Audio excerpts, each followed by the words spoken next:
भौतिक अवस्था में साम्य।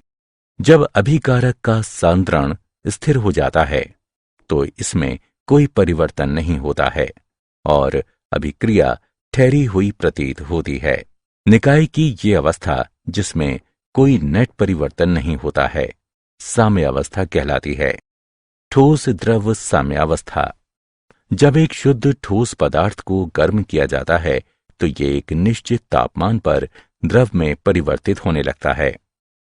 इस तापमान पर पदार्थ की ठोस और द्रव अवस्थाएं दाब की दी गई दशाओं के तहत सह अस्तित्व में होती हैं। वायुमंडलीय ताप किसी शुद्ध पदार्थ के लिए वह ताप जिस पर ठोस और द्रव अवस्थाएं सह अस्तित्व में होती हैं। पदार्थ का सामान्य गलनांक या सामान्य हिमांक कहलाता है।